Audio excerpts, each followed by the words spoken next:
Ito po, hawak ko po ang original. Dahil sa akin po, importante ang original. Ito po ang original, nakalagay po dito. Nag-file ako. Yung oras po na ito dapat ilaan natin sa pakikinig sa depensa ng Vice Presidente, sa mga akusasyon laban sa Vice Presidente, hindi po pagdidepensa sa mga sarili natin kung tayo inaakusahan ng kung anong mga ahensya, kung tayo po ay may mga kaso, may mga investigasyon. This is not the right forum, Mr. Presiding Officer. It is useless to argue a legal point with a non-lawyer. The clerk of court will now call the roll. Roll call of members. The Honorable Senator Judge Aquino, Senator Judge Cayetano Alan, Senator Judge Cayetano Pia, Senator Judge De La Rosa, Senator Judge Ejercito, Senator Judge Estrada, Senator Judge Go, Senator Judge Ontiveros, Senator Judge Lacson, Senator Judge Lapid, Senator Judge Legarda, Senator Judge Marcoleta, Senator Judge Marcos, Senator Judge Padilla, Senator Judge Pangilinan, Senator Judge Soto III, Senator Judge Tulfo Erwin, Senator Judge Tulfo Rafi, Senator Judge Villanueva, Senator Judge Villar Camille, Senator Judge Villar Mark, Senator Judge Zubiri, the presiding officer, Senator Judge Escudero, Senate President Gatchalian. With 20 senators present, the chair declares the presence of a quorum. In accordance with the rules of procedure on impeachment trials, the chair now recognizes the duly elected presiding officer to preside over the proceedings of the impeachment court. Thank you, Mr. Senate President. Before recognizing Senator Judge Padilla, Chair would first like to dispense with the journal. If there are no objections, we dispense with the reading of the journal of July 15, 2026 of the Senate sitting as an impeachment court and shall consider the same as approved. The clerk of court will please call the matter before the impeachment court. Case number 004-2026 in the matter of impeachment trial of Vice President Sara Zimmerman Duterte. Appearances for the parties. Appearances for the prosecution.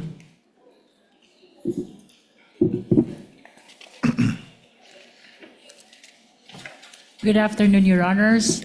Same appearance for the prosecution. We are ready, Your Honor. Appearances for the respondent. Good afternoon, Your Honor. Same appearance for the respondent accused. Thank you, Your Honor. Noted.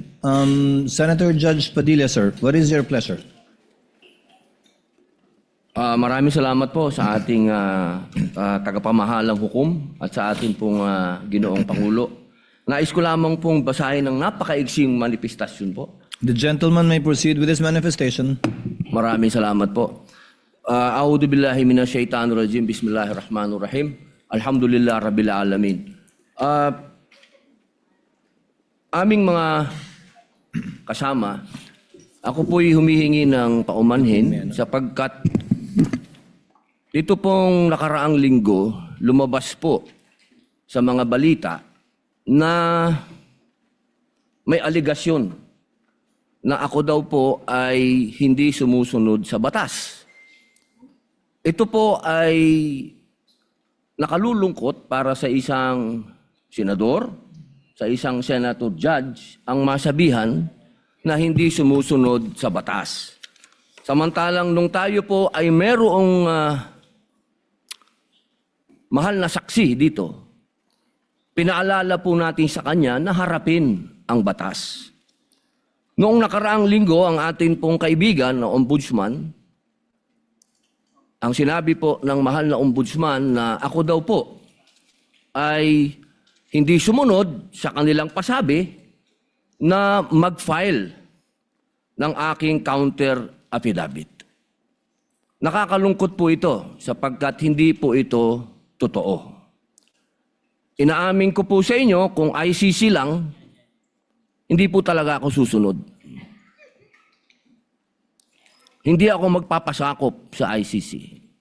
Pero dahil ginagalang ko po ang ombudsman, dahil siya po ay aking kaibigan na itinuturing dahil nagkaroon na po kami ng napakahabang kwentuhan sa aking opisina nung siya po ay kalihim ng hustisya, nag-file po kami. Ito po, hawak ko po ang original. Dahil sa akin po, importante ang original. Ito po ang original, nakalagay po dito. Nag-file ako. Nakalulungkot po na pati ang media ay nakikisama sa ganitong klasing propaganda na ang isang senador ay hindi sumusunod sa batas. Isang senator judge. Ito po, maaari ko po kayong bigyan ng kopya, mga mahal kong kasama, para mapatunayan na hindi ko po kayo ilalagay sa kahihiyan. Ako po ay nag-submit ng aking counter affidavit. At ganun din po, humihiling din po ako sa aking mga kasama, lalong-lalo na po sa aking kaibigan, Ginoong Pangulo, na sa mga ganitong pagkakataon, hinihingi ko po na tulungan din po ninyo kami. Na maipaliwanag din po namin sa media na meron din po kaming mga pagkakataon na ipagtanggol din ang aming sarili at kami wag husgahang kaagad na kami hindi sumusunod sa batas. Yun lamang po, Ginoong Pangulo at tagapangulong hukom. Maraming salamat. Senators Erwin Tulfo, Senator Judge Alan Cayetano, thereafter Senator Judge Tito Soto are recognized. What is your pleasure, Senator Judge Erwin Tulfo? Mr. Presiding Officer, Senate President, ladies and gentlemen, this impeachment court was established to try the Vice President of the Republic. Ang punto ko po rito, kasi napapansin ko po ilang araw na nagagamit po natin ang impeachment court, ang oras po ng impeachment court sa pagpapaliwanag. Naintindihan ko po ang posisyon ng aking kaibigan, si Senador Robin Padilla, yung kanya pong frustrations. Pero gusto ko lang po sana ipaalala sa ating presiding officer, sa ating pong Senate President, at matanong ano po ba ang ating ginagamit na rules ngayon? Pwede po ba yung mga problema po labas sa impeachment court na ito o labas sa kaso ng Vice President ay dadalhin natin dito? Di po ba ang korte na ito na itatag para po sana kay Vice President at kay Vice President lamang? Mga ebidensya, mga testimonya, mga pahayag patungkol lamang po sana sa impeachment ng Vice President. Kasi dito pong mga nagdaang araw, Mr. Presiding Officer, Senate President, mga kasama, napansin ko po na nagagamit ang oras po ng impeachment court sa pagtatanggol po ng mga nakaraang araw ng sarili ng ilan sa mga kasamahan natin sa mga akusasyon. This is not the right forum and the right venue and not the right time to explain your situation. Kung gusto po ninyong mag-eksplika ng inyong mga saloobin, problema, maaari naman po ninyong gawin yan sa labas po ng oras ng impeachment court. Maaari pong sa press conference, nandyan naman po ang Senate media. Anytime po, nandoon sila sa Senate briefing room, press briefing room. Maaari din po sa Facebook o sa YouTube magpaliwanag. Huwag po nating gamitin ang oras ng impeachment court sa pagpapaliwanag o sa pagtatanggol ng ating mga sarili simula pa po noong nakaraang linggo. Because the time we waste here to defend ourselves, defend what we believe or what have you, is an injustice to the Vice President. Yung oras po na ito dapat ilaan natin sa pakikinig sa depensa ng Vice Presidente, sa mga akusasyon laban sa Vice Presidente, hindi po pagdidepensa sa mga sarili natin kung tayo inaakusahan ng kung anong mga ahensya, kung tayo po ay may mga kaso, may mga investigasyon. This is not the right forum, Mr. Presiding Officer, Mr. President, Senate President, This is not the right place.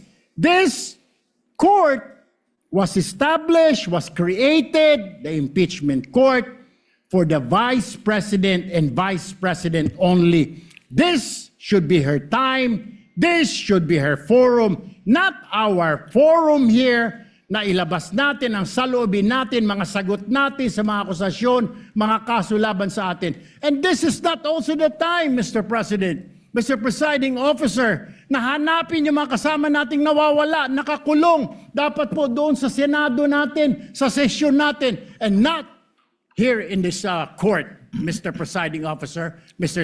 Senate President. Kaya pakiusap ko lamang po sana sa ating mahal na Presiding Officer and Senate President, let us follow the rules. May rules ho tayo. Kung hindi naman ho patungkol sa Vice President na sasabihin natin, hindi naman po patungkol sa depensa o prosekusyon ng Vice Presidente natin, then wag na ho natin payagan na magsalita pa po dito because nasasayang. Because every minute, every hour that we waste away from the defense or from the prosecution of the case of the Vice President, it is injustice. It is called injustice to the Vice President, to her family, yung anguish, yung kanyang sama ng loob, yung oras na nakabinbin ang kaso na ito. Let us do this impeachment trial as quickly as possible. If we have to clear the Vice President, then let's clear her. If we have to prosecute, then prosecute her with the evidence kung meron. Not waste our time kung ano-ano sinasabi natin dito to protect ourselves, to defend ourselves. This is not the right forum, Mr. Presiding Officer. Kindly wind up, Mr. Senate Senator Judge President. Erwin Tulfo. This is not the right forum for us to defend ourselves. Bring it somewhere else. Bring it to the press. Bring it to the social media, but not here. Thank you, Mr. President. The remarks of the gentleman are noted. Earlier, Senator Judge Allen asked to be recognized. Are you yielding in favor of Senator Judge Padilla?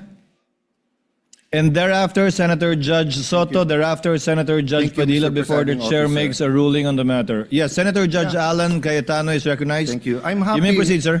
I'm happy I finally heard Senator Judge Erwin Tulfo is concerned about the justice or injustice to Vice President Sara. That's good news. Regarding the waste of time here, sabi ni Senator Joker Arroyo, it is useless to argue a legal point with a non-lawyer. When Senator Marcoleta brought that up here, nagkaroon ng commotion. Senator Miriam stood up here many times and said, kaya ka nga nagpo 4 years na law school at nagbabar. So let me give my own interpretation. The impeachment court is formed with lawyers and non-lawyers. And we interact, and it's for everyone, and we're equal. But if there's an engineer here or a doctor, and they talk about medical principles, I have to either study and argue on medical principles. Hindi ko pwedeng sabihin, hindi, ganito lang yan, logic lang yan, etc. Di ba? So, ang legal principle natin today is simple, integrity ng court. So, allow me to mention that to the people and help educate my colleague here. The integrity of the court and the justices or judges is always relevant. So if the Supreme Court or COMELEC, Court of Tax Appeals, Sandigan Bayan is being heard, and the judges are being threatened, you give them time. So we cannot take the impeachment out of context. May nangyayaring flood control scandal, may nangyayaring gulo sa Team Unity na hindi na united ngayon. We consider Senator Marcoleta and Senator Jinggoy political prisoners. Weaponized yung Blue Ribbon Committee at weaponized yung ano. So Mr. President, hindi tama na sabihin na I wasn't, after we brought up the problem with NBI, they doubled down, gumawa pa ng task force. I mentioned 2 colleagues sa SALN, I didn't accuse them. Sabi ko lang, just like Vice President Sara, just because tumaas ang SALN, can we already ask for the BIR, for the AMLA and the bank accounts. So sabi ko, yan ang i-discuss namin sa Monday. Nag-react na, nag-accuse. I did not take up your accusations here today. Si Secretary Vince Dizon, 3 beses na nag-verify sa Taguig. Sinabi na 3 beses na walang ghost. Ngayon, i-verify ulit. I wasn't going to bring that up, but then i-question ninyo si Senator Padilla. It was all over the news na hindi niya inintindi or he snubbed the ombudsman. I was going to stand up before Senator Erwin stood up just to say, may registered mail. So nung una pa lang, 5 minutes si Senator Tulfo. So I'll take the 5 minutes also if you don't mind. The gentleman may proceed and Yes. kindly be mindful of the time. Yes, I will now. So I'm just saying, Senator Padilla just stood up to say, sumusunod siya sa batas. Tapos, kaya humaba to dahil nga hindi importante ata dito yung integrity ng judge. Lastly, kaya sinabi kong it's useless to argue a legal point. Ilang beses ko na narinig dito. It's our job to clear or prosecute the Vice President. Hindi po. It's our job to try and to decide. It's the prosecution's job to try to prosecute, and it's the defense job to convince us na wala. Our job is to try and to decide. And when you decide, you acquit or you convict. Why is that important? These are legal terms. Hindi pwedeng yung nanonood na law student ngayon sasabihin, trabaho pala ng judge to clear or to prosecute. Thank you, Mr. Presiding Officer, Mr. Senate President. Thank you, Senator Judge Alan Cayetano. His remarks are noted. Senator Judge Soto, thereafter, Senator Judge Padilla, thereafter, the presiding officer shall make a ruling. You may proceed, sir. You have 2 minutes. Yeah, thank you, Mr. President, the presiding officer. I do not have 4 years of law, but I have 29 years of lawmaking.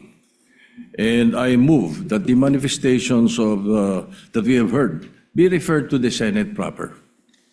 We will act on it at the proper time, Your Honor. Thank you. Your remarks are noted. Senator Judge Padilla is recognized. You may proceed, sir. You have 2 minutes. Maraming salamat po, aming tagapamahalang hukom. Ito pong kasuotan natin sa mga oras na ito, hindi lamang po ito nire-represent ang impeachment ng ating pangalawang Pangulo. Ang nire-represent po nito ay ating karapatan bilang mga Pilipino at unang-una na ang due process. Ito po yun ang ibig sabihin. Kaya ikaw ay pangalawang Pangulo, ikaw ang Pangulo, ikaw ay Senator Judge, ikaw ay magsasaka, ikaw ay mangingisda, kailangan may due process. Yung pong nangyari sa akin, na ako po ay nahusgahan na kaagad bilang Senator Judge, ang pinaglalaban po natin integridad ng korte na ito at ng mga Senator Judge. Kaya sana po wag nating kalimutan na ang bawat Pilipino ay may karapatan, lalong-lalo na sa usapin na ikaw, ako, sa oras na ito, ay Senator Judge. Yun lamang po, napakaiksi lang. Due process, mga mahal kong kaibigan, mga mahal kong kababayan, maging prosecution, maging defense, sa ating lahat, wag nating kalimutan, pantay-pantay tayo sa batas. Maraming salamat po. Senator Judge Pangilinan, what is your pleasure, sir? Yes, just a very quick manifestation, Mr. Presiding Officer. Earlier, former Senate President Soto moved that these matters be referred to the Senate. This is precedent, actually. During the Estrada impeachment trial, the father of Senator Cayetano Alan, Senator Rene Cayetano, made a manifestation regarding a case that was supposedly being prepared, a criminal case to be filed against him. It was raised in the impeachment court, but ultimately the impeachment court agreed that the manifestation was referred to the Senate as a legislative body. So there is precedent for this. Yes, the court allowed then Senator Rene Cayetano to make his manifestation, but eventually it was resolved that the matter be referred to the Senate as a legislative body. So we share.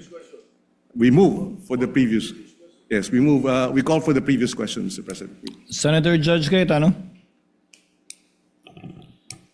I think the presiding officer ruled that we will take it up later on, but if Senator Judge Pangilinan will insist, then I have to object on a point of order.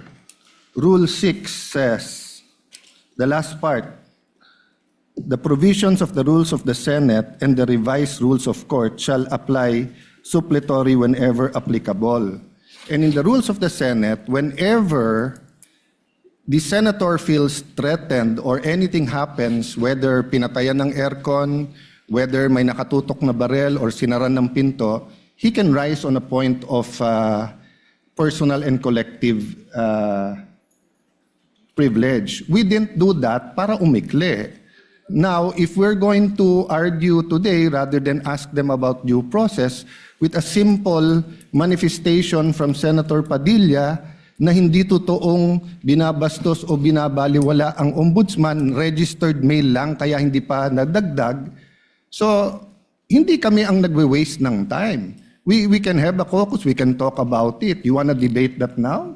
With the permission of Senator Judge Pangilinan, to abbreviate the proceedings, May I just, Mr. President, because I was alluded to, Mr. President. May I just very quickly, Mr. President, Rule 6 on... you may proceed, sir. Thank you, Mr. President. Rule 6 of our impeachment rules, Mr. President, which was quoted by Senator Cayetano as being suppletory.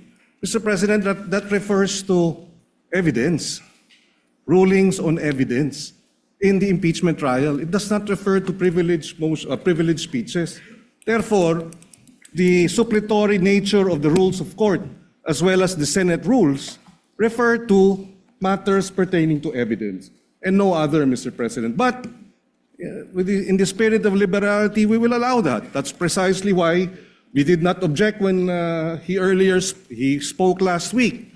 But let us not abuse the liberality of this court, Mr. President.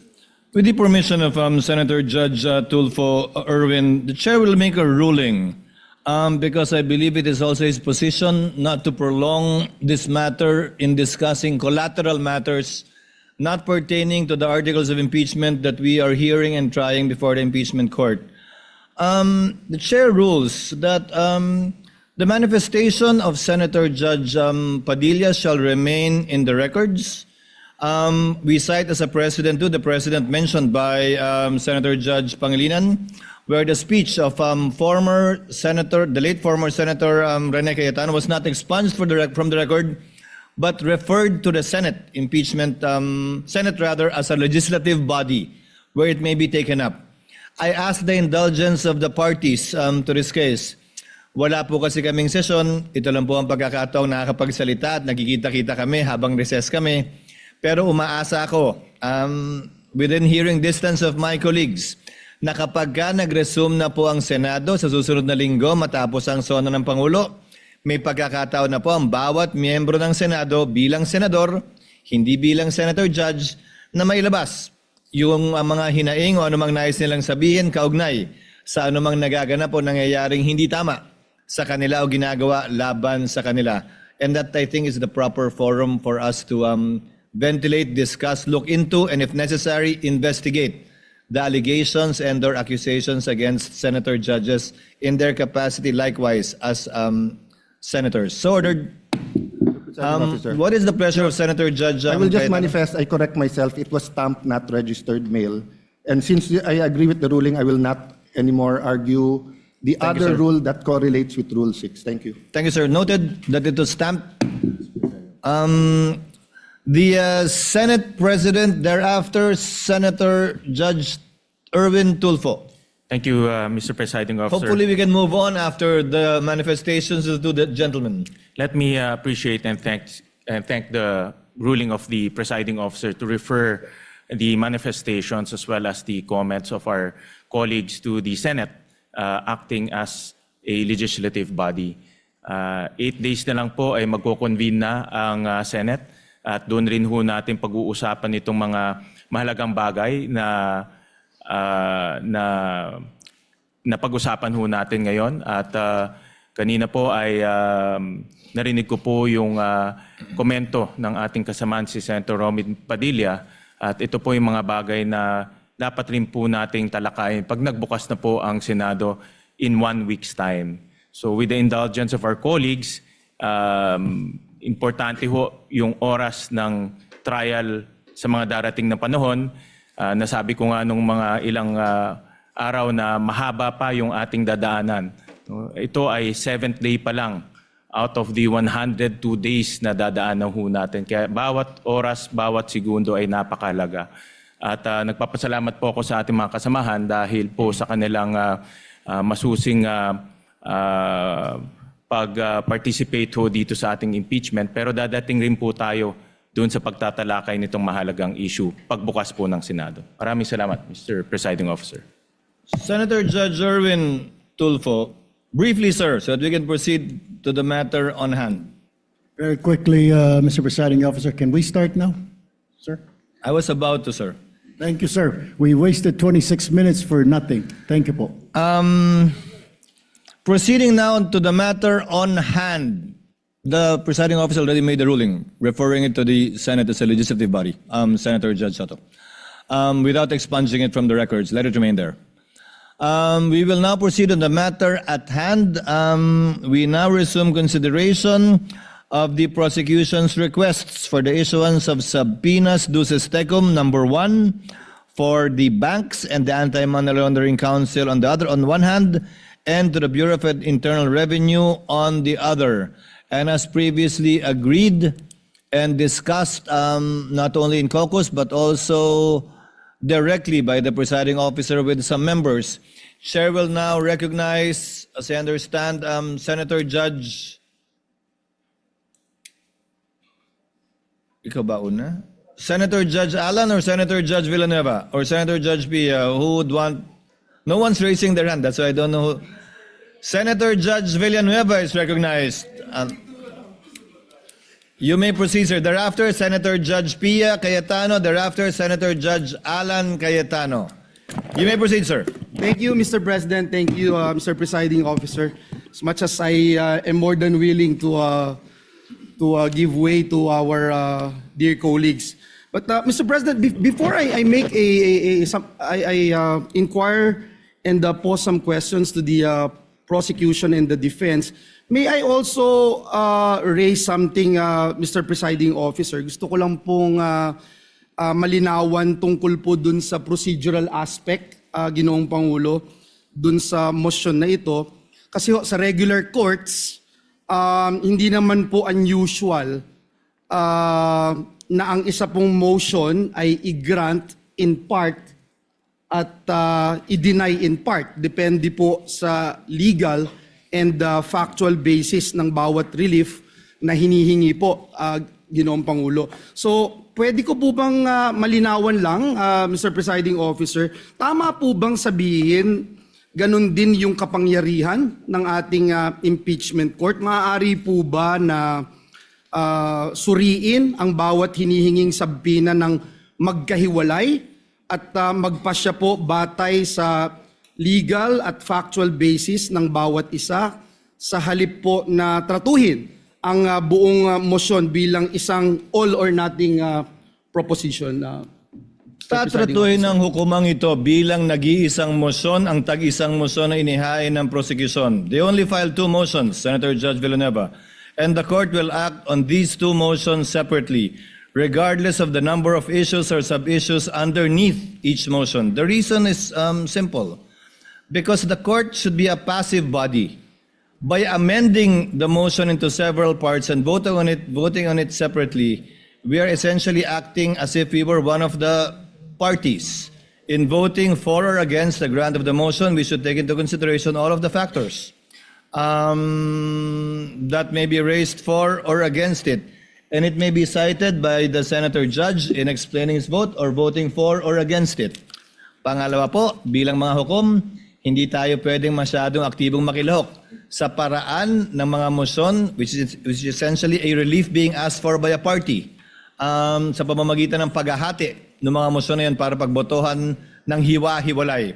And there is precedent insofar as this position taken by the presiding officer is concerned. In the impeachment of the former Chief Justice, late former Chief Justice Corona, where then Senate President, presiding officer Enrile ruled that the ruling of the chair on motions are indivisible and may only be appealed in toto and not in part. Thank you, Mr. Presiding Officer. And it's clear to me now, despite the fact, Mr.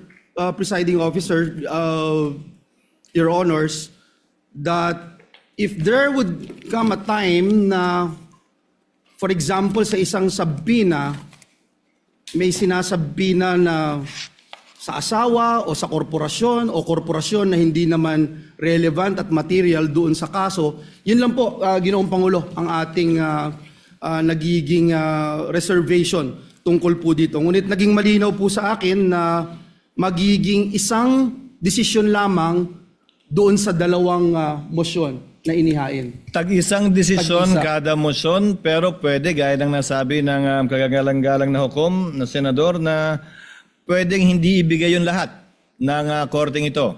Pwedeng iba lamang, parte lamang, at hindi eksakto ng hiningi niya. Pero yun ang Pwede. pagpapasyan na bilang isang nag-iisang motion.